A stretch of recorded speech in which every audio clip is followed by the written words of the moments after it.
अस्सलाम वालेकुम। अगर आप लोग फार्मिंग करना चाहते हैं मुर्गियों की तो आपके जहन में एक सवाल होगा कि भाई मुझे या तो ब्रॉयलर फार्मिंग करनी है या गोल्डन मिसी मुर्गियों की फार्मिंग करनी है। तो इनका मुकम्मल कंपैरिजन करते हैं कि आपको कौन सी फार्मिंग करनी चाहिए, किसमें कितनी इन्वेस्टमेंट है, कितना प्रॉफिट है, कितनी डिजीजेज आती हैं यानी कि बीमारियां कितनी आती हैं, तमाम चीजें डिस्कस करते हैं। दोस्तों मेरा नाम है काशिफ मजीद और आप देख रहे हैं चैनल काशिफ मजीद।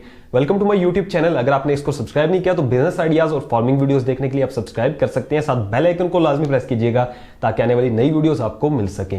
तो हम इसका कंपैरिजन जो है वो करते हैं कि हमने जो है वो गोल्डन मिसी मुर्गियों की फार्मिंग करनी है या फिर हमने ब्रॉयलर फार्मिंग करनी है। तो पहले मैं आपको इन्वेस्टमेंट के लिहाज से बताता हूं, फिर मैं आपको इसकी डिजीज बताऊंगा, फिर आपको प्रॉफिट बताऊंगा, फिर आपको कारोबार बताऊंगा कितनी किस्म के कर सकते हैं, किस मौसम में कौन सा कारोबार होता है। ठीक है, तो सबसे पहले इन्वेस्टमेंट का जिक्र करते हैं। अब इन्वेस्टमेंट जो है ब्रॉयलर फार्मिंग की अगर आप करना चाहते हैं, ठीक है, तो आपको कम से कम 8 से 10 लाख रुपया चाहिए। इसमें ऐसा नहीं होता कि आपके पास 2 लाख 3 लाख है तो आप ब्रॉयलर फार्मिंग शुरू कर दीजिए, तो उसमें आपको ज्यादा प्रॉफिट नहीं होगा। ठीक है, तो आपके पास कितना होना चाहिए? 8 से 10 लाख रुपया अगर आप ब्रॉयलर फार्मिंग करना चाहते हैं। तो आप देख लीजिए आपके पास इन्वेस्टमेंट कितनी है। अगर आपके पास 2 से 3 लाख रुपए हैं, 4 लाख रुपए तक है, या फिर आप 1 लाख रुपया भी रखते हैं तो आप आसानी से गोल्डन मिसी मुर्गियों की फार्मिंग शुरू कर सकेंगे। अब अगर आपके पास पैसे कम है तो आप कहेंगे कि यार गोल्डन मिसी मुर्गियों की फार्मिंग ठीक है। अब दोस्तों बात करते हैं कि बीमारियां कौन कौन सी होती हैं। तो जो ब्रॉयलर फार्मिंग है उसके अंदर बीमारियां लातादाद हैं, यानी कि कभी भी कोई भी आ सकती है। सीआरडी लग सकती है, इसके अलावा रानीखेत आ सकती है, ठीक है, एनडी जिसे कहते हैं, इसके अलावा गंबोरा हो सकती है। तो बीमारियां जो है वो ज्यादा जो है वो ब्रॉयलर फार्मिंग में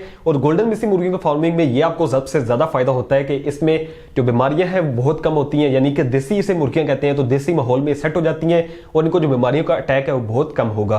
तो आर्टिफिशियल से कह लें कि वो जो मुर्गियां होती है ब्रॉयलर, ठीक है, तो बीमारियों के लिहाज से भी अगर हम देखें तो गोल्डन मिसी से बेस्ट है, और अगर हम इन्वेस्टमेंट के लिहाज से देखें कम इन्वेस्टमेंट है तो फिर गोल्डन मिसी बेस्ट है। अब मार्केट की बात करते हैं कि आपको प्रॉफिट कितना मिलेगा। तो ब्रॉयलर जो है वो आपको प्रॉफिट बहुत ज्यादा दे सकता है और आपको नुकसान भी बहुत ज्यादा दे सकता है। ठीक है, ये एक किस्म की गेम होती है 40 दिन की। आपको पता है 40 दिन तो आपने मुर्गियां रखनी है, एक दिन की मुर्गी लानी है, ठीक है, चूजा, और 40 दिन बाद आपने सेल करना है। तो ये सारा कुछ डिपेंड करता है मार्केट के ऊपर और आपने किस तरह से उनकी केयर की है, कितनी मोर्टेलिटी हुई है, तो ये तमाम चीजें उस पर डिपेंड करती है। अगर आपका एक्सपीरियंस नहीं है तो फिर आप ब्रॉयलर फार्मिंग शुरू मत कीजिएगा, क्योंकि इसमें आपको जो बीमारियां हैं उन पर कंट्रोल करना होता है। ठीक है, इसके अलावा आपको सारी चीजें देखनी पड़ती हैं, साथ आपको अपने जो खर्चे हैं वो भी कम से कम रखने होते हैं। उसके बाद मार्केट आखिर में डिपेंड करती है, क्योंकि अगर मार्केट जो है वो डाउन है तो आपकी मुर्गियां चाहे जितनी भी आपने पाल ली है, जितनी भी अच्छी कर ली है, तो आपको प्रॉफिट कम होगा। और कभी कभी ऐसा होता है कि मार्केट बहुत ऊपर होती है और आपकी जो मुर्गियां होती है उसके खर्चे कम हुए होते हैं, तो आपको प्रॉफिट जो है वो बहुत ज्यादा मिलता है। लेकिन इसके बरक्स अगर हम गोल्डन मिसी की बात करते हैं तो उसमें मार्केट जो है वो एक स्टेबल रहती है। ठीक है, इसमें ज्यादा आपको प्रॉफिट भी नहीं मिलता, ज्यादा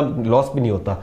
तो इसका जो प्रॉफिट है वो मैं आपको बता दूं कि नॉर्मल रहता है। आपने ये नहीं सोच के चलना कि मैं इससे करोड़पति बन जाऊंगा, लेकिन ये सोच के चलना है कि आपको शुरू में इससे हजारों में प्रॉफिट होता है, तो आप इसके बाद गोल्डन को छोड़ के ब्रॉयलर में भी आ सकेंगे। तो ब्रॉयलर की जो मार्केट है वो बहुत ज्यादा है पाकिस्तान के अंदर। पूरे पाकिस्तान में आपको पता है ब्रॉयलर मुर्गियां खाई जाती हैं, लेकिन जो गोल्डन की मार्केट है वो बहुत लिमिटेड है, बहुत कम मार्केट है। और ऐसा कोई मार्केट नहीं है कि हम कहें कि यार यहाँ पर गोल्डन मिसी सेल होती है। ठीक है, आपसे या तो जो फेरी वाले होते हैं वो लेके जाएंगे, या फिर आप खुद इसको अपने ओन पर किराना स्टोर्स पर सेल करते हैं, सुपर मार्केट्स में सेल करते हैं। अंडे अगर आप सेल कर रहे हैं, या फिर आप क्या करते हैं कि आप खुद जो है वो अपने इलाके में बता दीजिए कि मैं अंडे इसके देसी मुर्गियों के सेल करता हूं, तो आप वो सेल कर सकते हैं। तो इसकी मार्केट कोई बहुत बड़ी नहीं है, इसलिए आपने बहुत ज्यादा चूजे नहीं रखने पहली दफा, थोड़े से चूजे रख के इसका एक्सपीरियंस करें।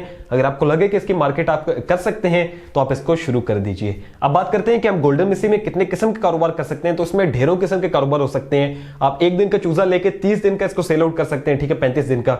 दूसरे नंबर पर आप क्या करें कि 35 दिन का चूजा लें और 4 महीने का सेल कर दें पट्टियां करके, ठीक है। और चौथे नंबर पर, तीसरे नंबर पर सॉरी, जब आपकी मुर्गियां जो है वो बड़ी आप लेके उसको अंडे जो है वो लेके उसके बाद जो अंडे होंगे मार्केट में सेल आउट कर सकेंगे। लेकिन गोल्डन मिसी को छोड़ के अगर आप ब्रॉयलर में आते हैं तो उसमें एक ही किस्म का आपका पास बिजनेस आता है, वो ये कि आपने एक दिन का चूजा लेना है, उसको 35 दिन का सेल आउट करना है। तो अगर हम बिजनेस के लिहाज से भी देखें तो डिफरेंट बिजनेसेस गोल्डन मिसी में आते हैं, लेकिन ब्रॉयलर में एक ही किस्म का बिजनेस है। अब बात करते हैं कि हमें जो है वो तजुर्बा किसमें ज्यादा चाहिए। तो गोल्डन मिसी में आपको तजुर्बा बहुत कम चाहिए। अगर आप मेरे जैसे एक सादा बंदे भी हैं, ठीक है, मैंने भी कारोबार किया है, तो तजर्बा इसमें ज्यादा नहीं चाहिए, आप आसानी से इसको हैंडल कर पाएंगे। लेकिन एक है कि अगस्त के महीने में जो रानीखेत आएगा, ठीक है, वो एक ही दफा आपकी मुर्गियां मार सकता है, इसलिए आपने उसकी जो वैक्सीनेशन है एंडी लिसोटा वो आपने लाजमी करनी है। और अगर आप ब्रॉयलर की बात करते हैं तो उसमें भाई आपको एक्सपीरियंस अच्छा खासा चाहिए। पहले आप या तो फार्म के साथ किसी लगा लें, ठीक है, पोल्ट्री फार्मिंग के साथ, मतलब किसी भी फार्मर के साथ अपना टाइम लगाए, वहां पे आप कारोबार सीखें, उसके बाद आप इस काम की तरफ आए। लेकिन अगर आप फार्मिंग करना चाहते हैं गोल्डन मिसी की, तो आप पहली दफा भी शुरू कर सकते हैं। तो इसमें यह है कि एक्सपीरियंस जो है वो गोल्डन मिसी में कम है, ब्रॉयलर में बहुत ज्यादा है। दोस्तों अगर हम सारी चीजों को सम अप करते हैं, मतलब कि सारी चीजों को मिला लें, तो बात यह है कि अगर आपके पास इन्वेस्टमेंट कम है और अगर आपके पास एक्सपीरियंस भी नहीं है और आप ये समझते हैं कि आपको एक दिन में ही मतलब करोड़ों नहीं कमाने, ठीक है, आपको पहले काम शुरू करना है, ऐसा ऐसा कमाने हैं, तो आप गोल्डन मिसी की तरफ आए।